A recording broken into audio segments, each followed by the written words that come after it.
back a lot. Can I just say, we're running on time. I mean, how good's that? It's almost like we know what we're doing. We are running on time. So we're going to reintroduce the wonderful Julia Darvill to you in a moment, my mate Jules, as she's better known. And Jules is going to be the final speaker of the day, where she's going to help us to understand, I guess, that word that's, again, rightly should be a red thread for you today in terms of building trust, and yes, to make us leave here today thinking about how we can drive high performance. So I've just said something to Jules that I didn't think I'd ever say to a lady, and she looked at me and she went, "I've got time to go to the loo." I was like, "Yeah, you got time for a wee, but not for tea." It's not a sentence I ever thought I'd be able to say to somebody. And I thought, I better say yeah, because you said you get grumpy after 3 o'clock, Jules. So, I paid attention, I was listening. Right, let's get your Mentimeter up then. Oh, do you see how assertively I pressed that? It still didn't bloody work. There we go. I think we've got some answers. Oh, we've got 9 people. Hey, you're getting the hang of this now, aren't you? There's 9 people who've already answered this. So, question for you to think about before we get... Oh, that's not the right one, is it?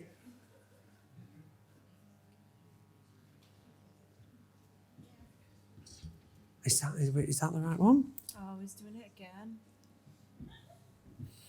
Oh, you sounded like a proper member of an IT team then. It's doing it again. Yeah. Turn it off. What do we think? Is it going to work, or we... No, I don't. Show hands. It's working on the screen there. All right, yeah, let's do a show of hands, both hands. I'm just going to have to do this on a kind of 3 score level. So how well has your organisation connected the dots between coaching, trust and performance? So if you feel that you would respond to that with not very well, raise both of your hands, or close to that. If we do a sliding scale, okay.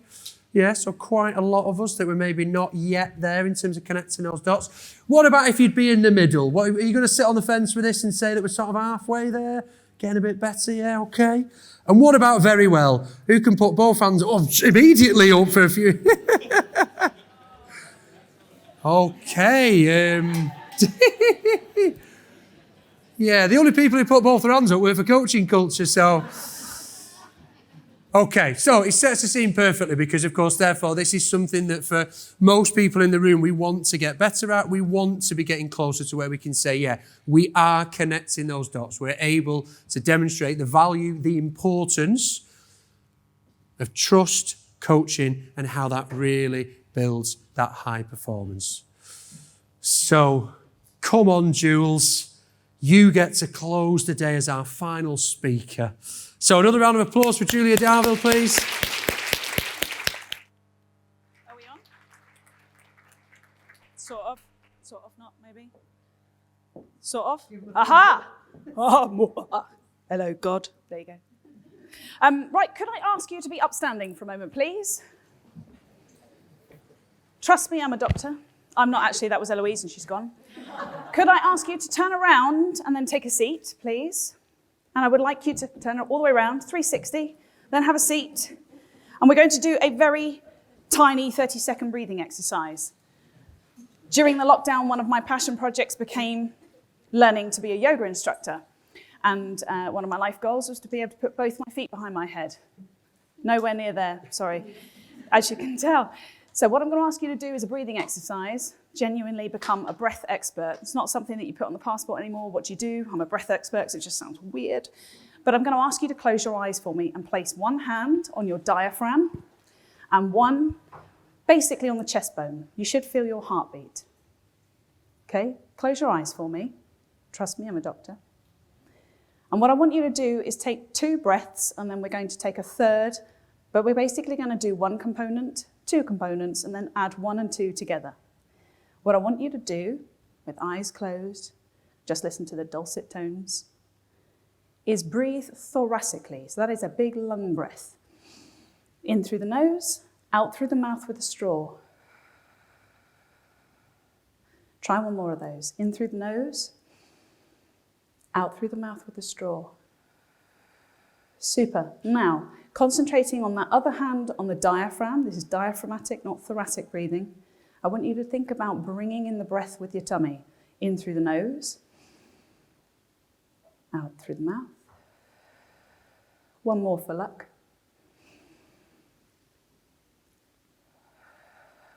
Now we're going to go big time. We're going to put the two together. So your last breath, I want you to try and take on as much oxygen as possible, thoracic and diaphragmatic.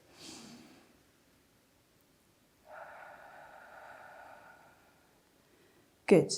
Many thanks. This was more an illustration of the fact that I said I was an expert at something and you trusted me. I'm no expert. Obs. What I want you to think about is the last time you trusted somebody in a very short period of time. If you just see the images behind me, think about that. You will have met the consultant for 15 minutes. And before you know it, the anaesthetist says, count back from 10, 9, 8, and you're out. And you're looking at the stickers of Tigger on the top. You get on an aeroplane. Many of us have said we've traveled. You get on a train. You're going to have an expert in charge of your life. You don't even meet these people. You just hear them go, good afternoon, this is your captain speaking. And like me, I'm sure many of you go, oh, it's a lady, yeah. It's the same when you go for 40 minutes and you sign a disclaimer and some dude comes out and goes, hey man, we're going to gel together, it's going to be amazing. And then you get strapped to him and then you jump out of a plane. I'm still here. But I trust these people implicitly because I believe in their competence and their skill. Now that's interesting because if I asked you now to reflect on people that you work in and you operate with, do you give them this level of trust? Probably not. And you work with these people for a third of your time. I'm getting nods. They're like, yep, yes, true. That guy in finance, bloody Jim again, honestly. Poor old Jim. He can't help it. So what I want us to think about is something that Simon Sinek did. It's an old one, it's a couple of years old, but he looks at the performance and trust curve. So he worked with the Navy SEALs, and I love this great summary of all the things we've talked about today. Performance is about competence. So I said to you, trust me, I'm a doctor, made a joke about it twice, really crap joke. But actually, you trust me because of my character. You trust me because I have been self-deprecating all day, acting like a fool, and we're here, and I've said words like people warrior, we've assimilated, a few of us have connected on personal stories, and we've built trust. So I'd ask you again to reflect on your organization and who you have trust with and who you don't. The people in these 4 boxes, who do we think are the ones that are a danger to our business? Just out of curiosity, which of the coloured boxes? She says, with her head in the way. Which of the boxes are a danger? Who's it? Go on. Shout out, do you know you want to? All of them. Go on. So if you get complacent in believing that somebody is either high performing or low performing or very trustworthy or not very trustworthy, then they become a risk. They become a risk. And risk costs. And that's what we're going to summarise with. Everyone is going to leave fired up and ready to go home and go, yeah, I had an amazing conference, that's amazing, people, it's amazing. You go home to your partners and you buzz about it and they go, yeah, whatever. And you go, you just don't know, you went there. But you still have to sell a story and you still have to get engagement, and most of you will probably have to secure investment. So telling stories with science and facts about the risk is just as cool as selling in the features and benefits. So I'm going to try and do both. The US Navy SEALs say the ones to watch are the high performance and low trust. These are the people that you already have the caliber or the skill set with, but they've lost engagement. They're the problem children, especially when we're talking about people like the armed forces, because we're talking about lives. Let's be honest, I make cake, I make people chubby. I'm not killing anyone, well, maybe technically. But these are the people that can be a danger. They can become poisonous to your culture, and it's worth considering. The people that are low performance and high trust are the ones we can train, and you just can't make them want to be there. Food for thought when you reflect on your organization. To that end, the pandemic, we've talked about pandemic, COVID. It has changed social sciences. In the last 20 months, 305% growth in Harvard social sciences interests. And the papers that are being published, they're like the cinemas. I mean, when I was little, there were like 12 films a year. That says how old I am. It's 12 films every week. and most of them are rubbish. The things that we're seeing now coming through in journals and published every single day, up to 4 a day out of Harvard Business, for example, there's a lot of data because we are data hungry. We're trying to understand as a collective, as a macro, as a people, we're trying to understand why we behave the way we do and what is the future. All of us here are paving the way for the next generation. And so we're trying to arm ourselves with as much information. So when you're selling into your C-suite or you're engaging when you leave this conference and you hit Monday mornings, go, go, go, and you've had 3 coffees, you're ready to sell, consider this. Gallup did a study, and I mentioned it before. They did a study that was 12 and a half months, no idea why, 12 and a half months long. It's not been published yet. But one of my companies in my organization in Copenhagen, globally, was part of this study. So I've seen the data, and I'm going to summarize a couple of things. This is dead simple stuff, but it's quite harrowing. And I managed to steal and coerce somebody into giving me some UK data. This study tracked 3 things. It tracked the intimacy and the contact points throughout COVID that people had multifunctionally. And when I say contact points, everything from the emails you would send to say, hey, how you doing? How's hybrid working going? Right through to one-to-ones and highly intimate time, Zooms, all those kind of things, social media, e-shots, all those kind of things. It then tracked engagement of those, so click rates through things where available, feedback, productivity out of one-to-ones. And then the third thing was happiness cues. Now that's a subjective thing. How do you measure happiness? And I'd have 4 hours. I'd love to debate that with you. But for the purpose of this Gallup study, they picked certain things that they knew would drive engagement and productivity or performance. They talked about trust. How much does someone trust? And how much longevity do they want to give to an organization, and loyalty. This concerns me. We under-index in the UK. And that, I was honestly quite surprised. I was talking to my Belgian colleagues, my Swiss colleagues. They're not interesting conversations, as you can imagine. And I'm sitting there going, oh yeah, the UK, we've got this program going. The data said differently. It said 1 in 4 humans are not entirely convinced that we're looking after them. And that's going to stay here until we make a change. 1 in 3 think that we couldn't communicate a clear action plan. 2 out of 3, should I say, said we couldn't communicate. That trust in leadership thing is an interesting thing. I mean, who here does a litmus test a couple of times a year? Who does an impulse survey or an employer? We do these surveys. It's like the appraisal, it's once or twice a year. And I suspect many of us could improve on the quality of the data gathering that we do. And I would invite us to consider that if we're going to make changes. This is the last one that's just, for me, most harrowing. I always pride myself in transparency. What you see is what you get. I expect the same from my team. But this is interesting. This is opportunity. As much as it's hard to swallow, it's opportunity. So the Gallup data came out with 2 big findings, and these statements, warning, are not complicated. Unsurprisingly, the quality of the connection determines the level of trust. So there was a correlation between 3D versus 2D. Do consider this when we're thinking about virtual cultures. Think about nasty Zoom. I've put my Zoom rant over to one side. But think about how you engage with people using, if you have to use digital and you have to create hybrid, how could you get creative with that? We all did. Did anyone do bingo on Zoom? Yeah, it's fun, and it was twee, and it was great, and you got good engagement. If you follow the same methodology of something that invites a lot of participation, when was the last time you did that wasn't a game? There's got to be more interesting ways. The same goes for, and this is US data, but I'm sure it resonates. The frequency is key. And by that, people that were happiest felt most connected. And this goes back to what Joe was saying about the difference between those who are isolated or those who are in the office. Those that were in the office, I'm sure many of you will have returned to some microcultures developing, some elitism perhaps. People will have cemented relationships in new pockets, and it's somewhat impenetrable. Same for those that have become disconnected. We're having to retrain our brains on how to engage and how to trust again.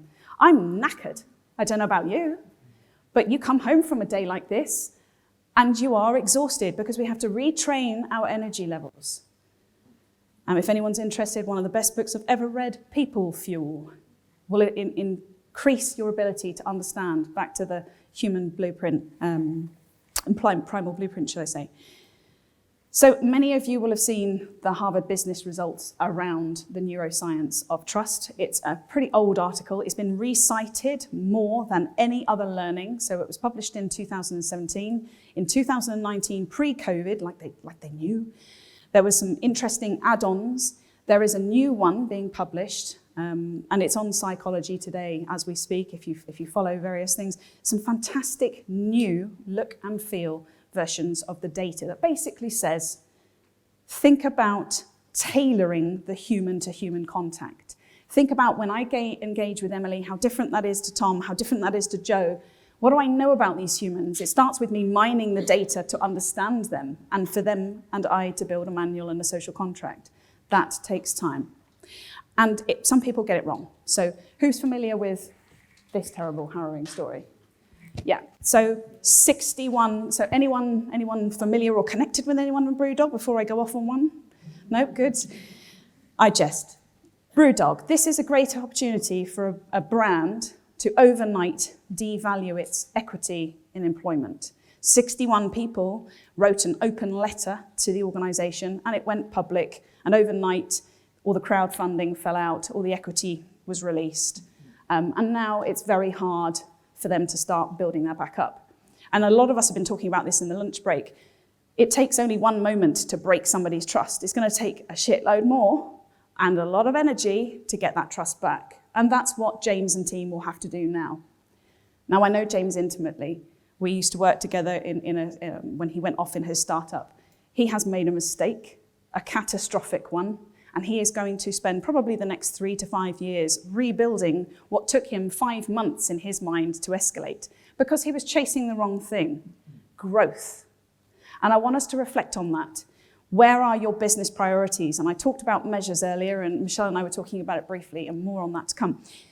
If you are chasing growth, or your C-suite is pushing you, you as a leadership team are looking at how you measure growth solely on cash, then consider the risk of ignoring engagement of your people. 61 people, it's only an organization of 103, bad times. But they're learning, and they took a third party in to build trust and say, do you know what, we totally get that the divorce has taken place. Let's rebuild trust with somebody who's going to help us. We messed up. That takes humility. And those that are remaining in the business, clearly, as humans, respect that somebody's going to invest. The same for Amazon. Is anyone familiar why Amazon might be on here? No? Okay, so just before the beginning of the pandemic, the average working 0 hours contract, the average working payment was netted down to £8.11 an hour, £8.11 an hour for somebody who was moving boxes. And at the time, they had a recruitment policy that was specific, and I mean specific, and it got out and it got published, and it went on social media, and it was harrowing to read for anyone in a diversity and inclusion, in anyone with that war on. Because it basically said, find Eastern Europeans. It was appalling. It should never have got into the media, is one thing, but clearly somebody felt strongly enough about the business ethics that were not, and this gigantic brand available, and how catastrophic this could be for their equity, went public with it and leaked it. And if you know now, if you look at how they're building their brand equity, you've seen in the last 4 months, there is an awful lot being done to try and cement what should have been a very basic strategy in place, as Eloise put earlier. They didn't have a people strategy. So I'd urge you to think about diagnosis, having the plan, the grotesque mirror, be honest with each other, and think also about what the good things are already in your organization. I recognize that investment is going to come from one place in your organization if you win it. And in my organization, if we spend something on our people, we're not doing it on innovating a particular type of product, because innovation takes time. It's the same in pharmaceuticals, and it costs a lot of money. So you kind of ask yourself, and this is what you'll be facing, do we go for this differentiating aerator modulator? It's like a type of enzyme that makes bread fluffy, and we all need fluffy bread, let's be honest. But no one's going to be there to make the fluffy bread. No one's going to be there to design the product if we're not treating them right, if they don't trust in us. So weighing up the cost of something like that is really important. I would do what is called WISMs, what-if scenario management. If you think of a few examples, like pick James, I mentioned James earlier, pick Jim. What is the cost to re-recruit that person is one thing, that's one cost. What is the cost to those around when his knowledge of 17 years goes with him? What does that do? Does that create cracks in others that may follow him? You do the maths, you can go through the layers. What is the worst case? If you build that for your organization and you want to show the harrowing chain of events to your organization, that is one way to inspire change. The other is to say, okay, what have we got in our armory already? And I love this. We have an internal coaching club. It's only 6 months old. We basically said, who likes coaching? Who would like to learn to coach? And we trained a bunch of multifunctional individuals, and we now have the most it's just insane, the amount of interdepartmental alignment. You've got people in R&D and people in operations coming together and sharing ideas. They have different perspectives. So there is a microculture. There is a higher bias of males in certain parts of operations, rightly or wrongly. In engineering, for example, no females, unsurprisingly. Now that needs to change, but that's not what we're here to talk about. It's how do these guys have a perspective on something that the guys in R&D, predominantly female, may be able to share on innovation. And the same goes for external networks. Everybody in this room is here, as I said, as a people warrior, and we love what we do, and we're holding ourselves to account. But have you really dialed up the most out of your network? We've got very little time together before we escape, and then we do some Q&A. But that doesn't stop here. So who in your network could you call upon? There must be one person today that you've met that you go, ooh. And whoever that person is, whatever that thing you could give to each other, that gift of time, is the free exchange. And I would consider that. Time is my currency. I talk about it a lot, but I'm happy to give it to people because I know it will come back. I will pay it forward. Okay, one of the things I've been talking to Neeti about in the break is model, not martyr. It's the last of two thoughts I would ask you to go away with. Think about it. I keep joking about us being people warriors. We are people warriors, but we have an opportunity to show how it's going to be, how great it could be, sell in, but we have to follow through. Someone came to me in the break and said, I love what you said about the C-suite, so don't always follow suit. Well, there's a reason for that. They clearly don't see what you see. So get selling better. It starts with you, genuinely. It's hard. It really is hard. But if you can't see that, then have the courage in feedback to say, you are not walking the walk. This is never going to work. It has to start with leadership, modeling, not martyring. So some key themes. If you're going to sell this idea of transformation, however small, complementary, or big, consider this. The last point is my favorite.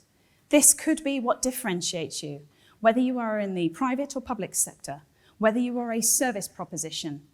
What do you want your legacy to be? What do you want people to choose to work for you for? What are you going to stand out? I mean, let's be honest, a BMW, a Mercedes, an Audi, you pick a saloon model, they all have broadly the same functionality. But we make those choices on the brand for different reasons. It's not just because of the cool music that was on the advert. If only it was. What will be your unique selling point? What will be your human footprint as an organization? I make chocolate, Belgian chocolate. It's so good. But there are 3 other people that make Belgian chocolate, and they make it in factories 15 minutes from each other in my head office. What is really differentiating, other than obviously the amazing taste, is how we treat our staff. We have a gentleman who works there. He's called the Chocolate Yoda. He's been there 37 years. He retires at Christmas. I can't wait to cuddle him because we'll actually be allowed to touch. That 37 years of knowledge, imagine the transfer in the innovation that that person has brought. His son works for us. How wonderful is that? He obviously wants the most precious asset in his entire world to be part of something in the future. How wonderful is that? So consider this. And the last thing I would finish with is trust in you. We talked a lot this morning about believing in yourselves and asking yourselves some really difficult questions. I would ask you just one more. Do you trust yourself? You're like, what does she mean by that? She said she loses it around 3, it's 3:30, is she gone? Do you trust yourselves? Because I guarantee the people that are not in your organization today, in this room with you, they do. Not just because of the competence and the job title that you have, not because, it's HR's problem. They trust you. You know why? Because of who you are, who you are, who you are, who you are. It's your character. Trust comes from character, and you have to be the benchmark for others. So do you trust in you? Maybe. The people that are not in this room with us, in all of these collective organizations, believe me, they do. So the pressure is on. Thank you very much.